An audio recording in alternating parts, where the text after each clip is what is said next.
Hey, everybody. I hope you can hear me. I'll try to check the chat if anybody's there and see if they can hear me or not. I'm doing a little bit different setup tonight, but we're going to be talking momentarily. I just sent him the link to Gregory A. Wilson, also known as Arvan Eleron, who is a fantasy author, a DM, a D&D DM, a Twitch streamer from way back. He's been Twitch streaming since probably before a lot of people even knew you could do that. And he's also a professor. He writes cool books, and that both scholarly and fiction. And he's got a cool graphic novel project on Kickstarter right now that I wasn't able to get Greg worked into my regular show schedule for my radio show. But I was able to work out some time with him, and he's extremely busy. So I think we only have about 20 minutes tonight, but I was able to work out some time to talk to him via this live stream about his Kickstarter project. So I think he's there. Is that the fabled Arvan Eleron? I don't know about fabled, but it's me. Can you hear me okay? I can hear you fine. Can you hear me, Shane? I can. Yeah, you might. I don't know if it's on my end, or let me turn up my volume a little bit. Say the quick brown Arv jumped over the lazy Gregory. The quick brown Arv jumped over the lazy something or other. Okay, there you go. Am I too quiet? Or no, you're good now. I think I had to turn my volume up. So okay. I'm gonna just give me a second. I'm gonna pull up the chat on YouTube so I can see if anybody's chatting at us. Yeah, send me that link too, or let me know so I can pop that up too. I'll do that right now. Yeah, I had just to get into the weeds for the people that care about this thing. So normally for years you've been able to do this through Google Hangouts, right? And which was pretty straightforward. They're phasing out Google Hangouts as of August 1st, and then they have this new thing called Google or YouTube Webcam. So I set it up in that. But then once I started it, I didn't see any obvious way to bring you in. So I'm like, so I killed that and we've gone to this. So I'm sure if I talk to Google or YouTube, they'd be like, oh, but it's because, and it's so much easier to do this. Sure. That's assuming you could talk to anyone and not just get, a robot. Get some kind of bot. Yeah. So, right. All right, hold on a second. Yeah. I'm going to pull up the old, yep. I see we're live now. So I'm going to pull that up and I'm going to turn the old sound off on it, and then I'll see if there's any chat going on. So, all right, chatters, I'll send it out. Chatters, if you're there, let me know. And here's the. I don't know if you can see the chat there, but I just chatted you the link, and I'll put that out on. I'm gonna put that out on the Twitters. And so people can watch it on the Twitters, and again, we'll get right to it here in a second because I know you've already done some streaming today and you need to get to it. So, but let me push this out, and then of course I'll leave it up on my channel for people to watch or whatever. So how have things been with Mr. Arvan Eleron? They're good. I'm busy. I'm actually traveling out here on the West Coast visiting family, which is why I'm coming to you from a undisclosed location, so to speak. Yeah. And it's been good. It was not my intention. First of all, I didn't intend to run multiple Kickstarters in the same year, and it was not my intention originally to have me doing a big part of it while I was on the other coast, but life is what it is. So what you gonna do? Yeah, it's gonna be what it is. But it's going okay. I mean, having said all that, we're keeping on. All right. So I have to ask you before, because I've stolen this phrase. I don't know if you originated or not, but I have stolen this phrase and worked it into my personal lexicon of cool phrases to say. But a few years ago, you were describing a classic computer role-playing game that a lot of people love, and you said that you despise it with the white hot passion of 1,000 suns. Do you remember what game I'm talking about? I do. I actually think it was white hot intensity because the intensity? The intensity was even stronger. Yes, it was Wizardry. That's right. And I do hate it. Yes, to this day. Hey, check out this segue. Wizardry, of course, is covered in my new book, Dungeons and Desktops, second edition, the complete history of role-playing games with Matt Barton, of which there should be a review copy headed to your East Coast address. Awesome. I am looking forward to it. Yeah. I'm looking forward to seeing it. Yeah, but quickly, and you told it for like 30 minutes one time on your stream, and I was rolling on the floor. But why do you hate Wizardry so much? The problem, okay, so the problem with Wizardry, and by the way, I just want to double check because I'll tweet it out too. Did you tweet it yet? Because I'll retweet you when you do. I'm doing it. Yeah, awesome. Right now. Yeah. So the thing about Wizardry is that it's all about character realism, right? So the whole principle was, well, you go down into a dungeon and you assemble a party and you have to gradually build your characters. Okay, that's all fine. And you level up and whatever. First of all, everything is done with no auto mapping, because you wouldn't have an auto map in reality. You would just be using paper or something to mark it down. Never mind whether you'd actually be fighting orcs in reality. That doesn't ever really come to the designers never think about it that far. But they're like, reality. So you'd be finding this. And, you go down to second or third or fourth level. If you get killed, you're like, oh, it's okay, I'll just reload. No. In character realism, you reload, and that brings you up to the top of the level because it erases your original save, replaces it with the save with your dead party on level 5 or whatever the hell it is, and then you have to go back and find them. And the problem with that is that if you go down to level 5 to find them, you can't just do that by assembling a level 5 party because you don't have any level 5 adventurers. This is character realism. So you have to build up a party strong enough to get back down to the level where you were, whereupon when you get to where they were killed, they're not going to still be there when you get there because in realism, the monsters would take the bodies and they would bring them to different parts of the levels and they would rip them into pieces. And then when you find the bodies, they won't have any of the treasure on them because of this.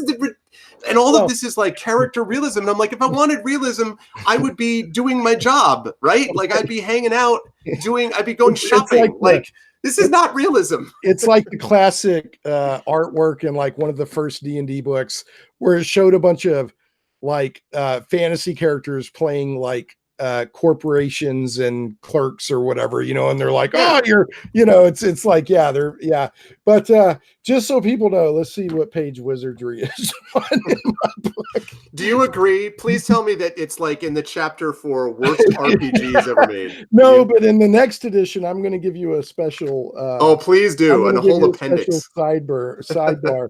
So, but to make it like when I heard on page 9, 18, 45, 48, and 88 is where we cover Wizardry, but we cover Wizardry all the way up through Wizardry Proving Grounds of the Mad Overlord. So there's about 100 pages worth of Wizardry in here. But when you originally told it, and you were on your own stream, and I mean you took about 30 minutes. Yeah. But it was also like you were young and you read an advertisement for this game as like the most realistic, and so you saved up your money and then you ran to the mall or whatever with your sweaty little hands, and then you got it home. And it stole your lunch money. And it stole my lunch money. And it was for Nintendo, so like most of the time you just you played it on Nintendo. Yeah, I played it on Nintendo. Yeah. So I popped it in and I'm like, it's gonna be great. And then it just betrayed me. And like and that the thing that people sort of think of for that time is that, they think, well, people of a certain age, like we want to go back and do those kinds of retro games. And I'm like, listen, I like the retro feel, but I'm here to tell you, we didn't do, most of us, a lot of like graph paper mapping because we liked it. We did it because we had to. Like we didn't, having the chance to do auto maps was a revelation. Like when Ultima Underworld comes out, one of my favorite games of all time, it is so far ahead of its time because in a lot of ways of quality of life improvements, like auto mapping and, inventory management that makes some sort of semi-rational sense and, things like this. So Wizardry. Well, there's a nostalgia. It's like, you young whippersnappers. Yeah. We had to use graph paper uphill in the snow both ways. But there's like my friend Matt Barton, who is really the main. I'm about a 25% author on this. He's about 75%. That's him on the cover. Mm-hmm. And he wrote the first edition. He went back and replayed Pool of Radiance recently. Mm-hmm. He's like, I still love this game, but oh my goodness, does the UI need an update? For sure. And I played that in the not too distant past on my stream, maybe 2 years ago. And I had the same feeling. I still really liked the game, but there was a portion of it that was very frustrating. Mm-hmm. And they have a couple of gold box editions that have been designed, companions, to kind of help with it. But quality of life improvements make a difference. This is why I like GOG.com, honestly, because a lot of what GOG does is make games playable on modern systems, but sometimes update the UI too. Right, exactly. And we're about to get into it. I think you hear that. I don't know if you hear that scratching, but one of my cats has decided he wants to live stream with us. So He I'll agrees give with me him, on Wizardry. That's what it is. yeah, he's like, it's white hot intensity of I'll kill it. But while I'm letting my cat in, and my other cat is here. She's hanging out and being Hello, other sweet. cat. Yeah, that's Naomi, aka Nomers, aka Nomer Bears, but Buster's trying to bust in. Why don't you tell us real quick about your Twitch stream and also what you do with GOG with pins and pixels and all that, and I will be back directly. Sure. Let's see. Well, the Twitch stream is my channel has been running since 2012. I started streaming in April 2012, I believe it was. And I cover basically a lot of story and narrative based games. I also do a lot of tabletop role playing games. There's Buster. I do a lot of tabletop role playing games also. So I have a number of sponsored campaigns now. I run D&D, Esper Genesis, which is like a space opera game. I run Ventures of Middle Earth. I run a game in D&D Infinity Beyond. What am I missing? D&D with GOG, Storm King's Thunder. So I run a bunch of different sorts of games in different systems. I also now host several games that I don't run, but they're on my channel. Emberwind, which I do some writing for, and also Hearts of Wulin, which is a new game that just got kickstarted. That's not run by me, but it's hosted on my channel with people that I know. And so, yeah, I do a lot of tabletop stuff, a lot of story-based stuff, quite a bit of writing, as you might expect, and talking about writing some interviews as well. And GOG is much the same. I've been doing that for a number of years. The show's called Pen and Pixels, and we're up. I just finished episode 183. Actually, well, I remember sorry to interrupt, but I remember on that one you were like totally shocked because I guess you had put it in application with them.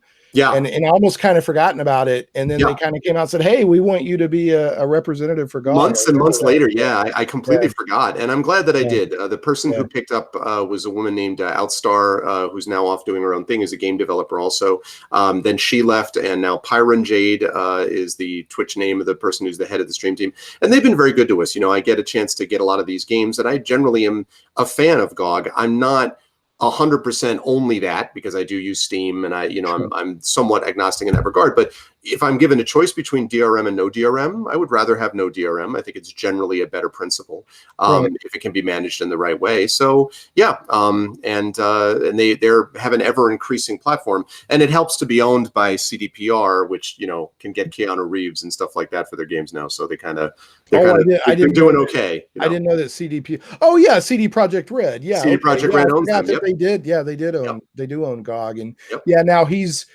Johnny. Oh, well, who is he in the new Cyberpunk game? Johnny. I don't even know. He's like a band. He's like a musician, Cyberpunk guy. But apparently he's not like just a bit player. Like he shows up more than once, like apparently. And so that was kind of neat. But anyway, so yeah, I'm been happy to be streaming for them for a while, once a week, and met a lot of good people over there too. So that's what I do. Have you seen this push to get Keanu Reeves to play Moon Knight in the MCU? Have you seen this? I have not, although I really like Moon Knight, and I'd be all on board. I feel like Keanu Reeves is just living the dream at this point, right? This is a guy who is in his 50s, still looks like he's in his 30s, basically. Right. And is just sort of this super cool dude. Everyone basically likes him, and I never really thought he was that great as an actor, but I have to admit, he's grown on me a little bit. If he's given the right roles, I think he actually is fairly good at them. He's got subtlety that I didn't give him credit for early on. And so I would love straight up to get him, because playing D&D, play a session with him. Because people are like, do you think he would play? I'm like, I mean, I don't know. I think he would. It's hard to believe that he wouldn't, I think he would play. Yeah. I mean, he seems like a regular dude who just happens to be ridiculously famous. And for some reason, I'm all blurry now. Let me see if there we go. My autofocus, I tried to turn it off, but anyway. So I do want to move us on. Your time's limited, and want to talk about your Icarus graphic novel project. I did want to say we had a couple of people say hi in chat. Chris Bell said hi, Shane. Hi, Greg. So hi there, Chris. And then check this out. We have another Chris Hardgrove. Greetings from Medellin, Colombia. So we have somebody watching from Colombia. Hey, what is up in Colombia? And I know Chris Bell. Chris is the managing editor of Athos Arts, which is the publisher for Icarus and Jellinek. Very cool. But I do not know Chris Hardgrove, so welcome, Chris. All right. Thanks. Yeah. And we do have a few watchers right now. And then, of course, I'll leave this up and promote it out, after the live stream. So, let's talk about Icarus. Or I don't know. Do you say Icarus? Do you say Icarus? No, Icarus. You got it right. Icarus is what I say. Okay. And of course, in legend, Icarus is the man with the wings who flew too close to the sun. Too close to the sun, yeah. So tell us about the Icarus graphic novel project. So Icarus started as actually a regular prose novel that I wrote back in 2008, actually, and it was finished just before my daughter was born. And as I mentioned in a couple of videos about this, one of the things that was on my mind at the time, we were kind of going through a little bit of a rough patch in the world with, dealing with a recession and war and a lot of other things. And so I was kind of I was thinking about that quite a lot with the arrival of my first child. And I was kind of thinking about what world she was going to see and inherit and be a part of. And so one of the things that I wanted to write about was this story about compassion and community and about people that are connected to each other, even if they think they're quite different from each other.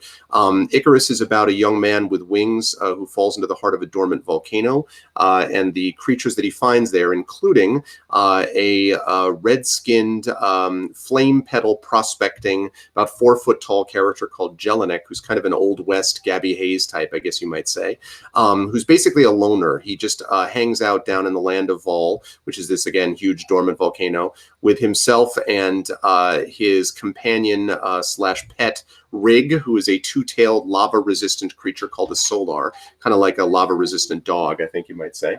And hold on one second, I'm doing a stream, but I'll be right back in like 2 minutes. Thanks.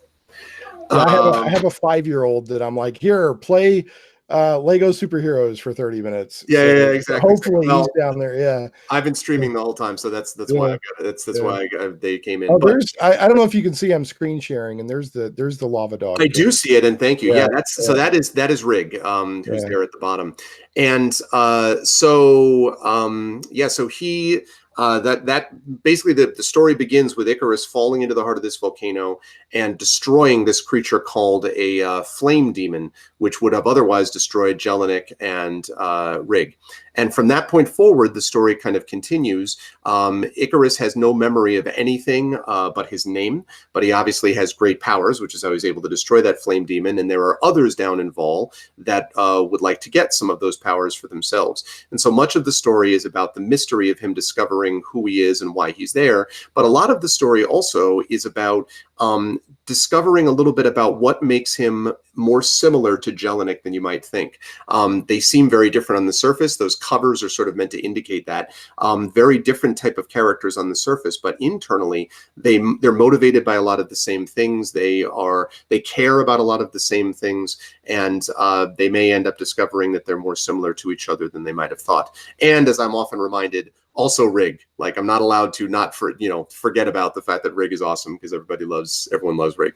But yeah, so that's basically what the story is about. As I say, it started as a prose novel. It was then converted into a graphic novel with art from a couple of artists originally. We kickstarted it back in 2014.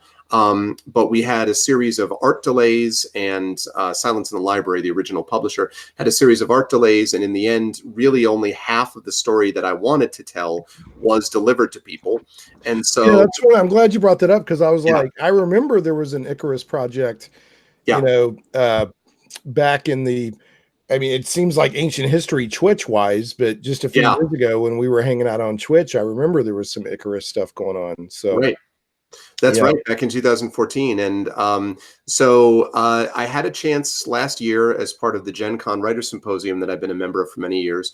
I was on a panel with Chris Bell, who's in chat, who was doing the moderating, and I was impressed with the questions that he asked, and we had a chance to chat later on. And I started talking to him and to the executive editor of Athos Arts, which is Emily Bell, Chris's wife. And they just both impressed me, I think, with their love for story and for what they were trying to do. And they started chatting about this project that I had, because I had Silence in the Library basically went out of operations essentially, and I had this thing, which the story, which was still left to be told, I felt, and so I started chatting with him about it. And fortunately, I had an incredible artist that I found, and I want to give a shout out to a woman named Stephanie Cook, who runs something called Creator Resource. This is out of Canada. It is a thing which basically connects comic book writers with comic book artists, and it was basically through her and that site. And what is the name of that again? It's called Creator Resource is the name of it, and I actually contribute to her Patreon, and she does an amazing, really just, I can't say enough about. I'd love to have her on my show. I'd like to have you on the show again, because it just happened to work out with your Kickstarter dates and my show schedule. I wanted to give you a full radio show, but I'd love to have you on again sometime, and I would absolutely love to have her on. And I'd love that, sure. At This Arts, Chris and his wife are welcome too. I read her email she sent out today, which was a really pleasant, nice email. And, I guess Kickstarter itself featured your project today. Yes. Yeah. So they've been really kind to us, I have to say. Kickstarter and Margot Atwell at the publishing division, and also the comics lead, they selected us early on as a project they love, and they've really helped out. And them tweeting us out directly was really nice of them. And it's definitely created some big movement today, which is what we needed. Well, and that's great. Yeah. One of the reasons I want to help you is that every now and then a Kickstarter project comes along, and I'm going to share my screen again, that I look at it and I go, how in the heck is this not funded? This is a really good project. There's good people behind it. The project is obvious quality. It's got great, you've got Ed Greenwood and others giving, personal testimonials. Yeah. I don't know. Every now and then a great project just for some reason doesn't get the visibility that it should. So I hope you fund. If you don't, I hope you immediately rally and go after it again, because this will fund and it deserves to be funded. The art's great. I don't want to knock anybody. The original Icarus artwork was very good, but for the project itself, I like this art better. I think it's a better fit, right? I agree. Yeah, it's a better fit for this project. The coloring, one thing I want to point out, color is so important to a graphic novel or comic book. It's, in some ways, as some people put it, it is the cinematographer that leads to eye and sets the mood. Yeah. And there's incredibly good coloring happening here. Yeah. So this is a quality project. There's interesting characters, interesting concept. The price is fair. You're not, let's see, the basic hard copy. Where can you get it on a hard copy at $18? $18 is the Icarus print copy. Now, just to be clear to everyone, so there's 2 books in this set. Icarus is the first half that was originally released, but this is totally different art, as we just said. So the original story, but not with this art. And then the 36 gets you both Icarus and Jellinek, which is the second part of the story, which has never been seen with art or story or anything by anybody.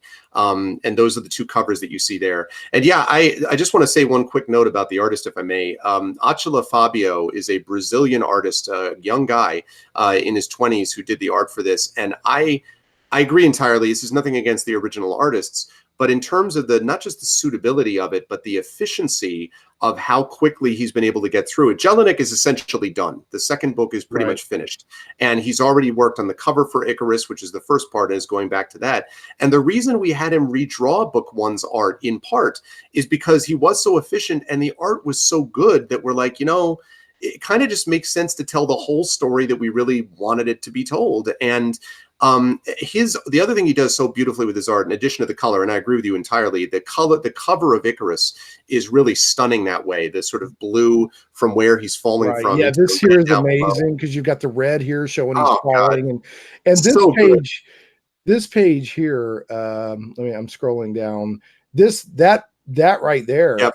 That's you don't get to coloring like that immediately. Somebody, now is your artist also doing the coloring, or who's doing the coloring? He's doing the coloring also. And that's the other thing I wanted to say. Yeah. Not only is he doing all this work, but it's so beautifully, but he really nails the emotion, the emotion on the faces of the characters is just right. And literally almost everything he sends me, because he sends everything to me in pencils and then inks for approval. Right. And I've had a couple, like, maybe tweak this or just that. Yeah. But a lot of it is just like, awesome, sounds great, keep going, because he just really gets it. You can even see the emotion in Jellinek's face in that one that you're sharing right now. Yeah. That character, right there. the character that's there with the hat on is a guy named Fitzbill, and he's an interesting one too, but I'll leave that for now. But I was going to say, who's the crazy Doc Brown Mad Mage character? His name is Fitzbill, and he's the director of the Academy in Vias, and you find out much more about what he's doing there and the importance of him as it goes on. But just wonderful emotion, and it just proves that he really nailed. He got the idea, and he really nails it in this art. So I can't say enough about him. I think we're lucky to have him. Our hope, we want to basically have him for as long as it takes, and then we figure Marvel will snap him up, because or DC, he's just so good and so efficient, and just a really easy to work with guy. And I think Chris in chat, Chris Bell, would confirm all of what I've just said. So he posted something in chat. He said we couldn't be more proud of the artwork. Speaking of, there are a few people watching live. If you haven't, I'm about to wrap it up with Greg, AKA Arvan Eleron. That's the name of his ranger from his fantasy book. And that's also his, his streaming name and all that. If you have a question, throw it in there real quick. If not, I mean, you can find him on Twitch at Gregory A. Wilson, or not Twitch, at Twitter at GregoryAWilson.com. And then is it Arvan Eleron for your Twitch channel? For my Twitch channel, it's arvaneleron.com. For my author page, my regular author webpage, it's GregoryAWilson.com. But any of those will reach me. I'm not hard to find. Okay. Are there any pledge levels you want to highlight here before? Yes. Okay. There are indeed. So let me just talk about a couple of them. So the sort of the lowest version, the kind of entry level thing, if you want to get both books, is $16, which gets you both of the ebooks. And then the sort of lowest, if you want to get both print copies, which I happen to be a fan of, is $36, and that gets you both Icarus and Jellinek print copies. But the thing I want to mention is twofold. One, if there's a retailer watching this, we do have a retailer tier for comic book stores, because we wanted to make sure that comic stores had an option for this. And so we've got that at the $36 level, gets you 2 times 2 Icarus print copies, 2 Jellinek print copies, plus a copy of Icarus and Jellinek ebooks for you to look at. And that is assuming that you're a verified retailer backer. So I do want to point that out. I want to point out very quickly the indie publishing supporter, because Athos Arts, the publisher, which really has done a wonderful job, has a lot of print books that they offer. They've had a lot of successful Kickstarters before this, and so they have a series of books that they're giving out that you can see as a part of those pledge levels, and that definitely has a lot of value as well. But the last thing I want to mention is the covers have already been sold. The original covers have already been pledged, but we have, which was cool, because that was a big boost to us. But we still have the collector's edition original art with the deluxe hardcover, and what that means is you get the original artwork from one of the pages of Icarus or Jellinek, which he's doing, and you can see some of the artwork there, signed by Achala, the artist. And you have your choice of pages to pick from, basically first come, first serve. So they'll give you a choice of pages that you want, and then you can get those two. One is pencil and ink, and one is full color, which is like suitable for framing type of thing. And then in addition to that, at this original art with the deluxe cover, you also get an original hand-drawn page of either Icarus, Jellinek, or Rig, and you can increase your pledge by 200 to get a hand-drawn illustration of all 3 characters. So the point I want to make here is that this really is collector's edition level, because I'll leave myself out, whether you think I'm going to have a big career and, whatever, I'll leave myself out. That's for others to say. But I can tell you that I guarantee you Achala is going to have a big art career. And so if you want to get in on the ground floor of getting original art and seeing the development of it, you can even see as you're sharing it right there, that cover that goes from the pencil to the pencils all the way to the color is really, to me, amazing to see. And there it is. So those are the big ones that I would want to highlight, because there's many other pledges there, of course. And I also should say, I can't believe he's doing his own coloring. So. See, there's some stretch goals down here. I recommend people just go to Kickstarter.com. And just search for Icarus, Icarus, and you'll find it. Let's see, I pledged at 32, so that puts me at the Icarus and Jellinek print. So I'm putting my money where my mouth is. So all right, well, Gregory, you have a daughter and a life to return to. You've already been streaming. Best of luck. Again, this is a great project. It's just every now and then it's like how are more people not jumping all over this? So, I definitely hope that, you pick up the speed you need in the last couple of days. And I just wanted to point out, you have testimonials here from Ed Greenwood, creator of the Forgotten Realms. You've got a Hugo, Nebula, and Locust winner, Amal El Motar. I hope it's actually it's Amal El Motar, who's a Hugo Award winner, and she's going places too. Really, really good artist, good author, and I should say is in my Adventures of Middle Earth campaign too. Nice, very cool. You've got Cat Rambo. Fantasy and science fiction writer. You got Gem City Comic Con. You got Maurice Brodus, who's an author. You got Margot Atwell, publishing director at Kickstarter. Kickstarter, not Kickstarter. Yeah. So, and Kickstarter has made this a project they love, and they've pushed it out and everything. So, anyway, folks, go check this out. I hope that this helps get some more visibility for you. Do you have any final thoughts, words? Any more exclamatory derision for Wizardry? Yes, all of the above. I'll say, Wizardry should burn in a fire. But I do want to say, start watching pledges drop from the kids. Exactly. Even if you like it, no, I will. I will say very quickly that I'm going to be doing a streamathon to sort of wrap this up on Friday on my channel, starting at 1 p.m. Eastern. We'll be doing basically a big, essentially the Into the Spider-Verse of role-playing experiences, where we will have a set of characters, set of players that will go, and every $500 we get on the Kickstarter, we will switch systems entirely, but somehow keep the characters, so they will morph from system into system into system. You'll go from like Rollmaster to like West End Games D6 to like the Warren.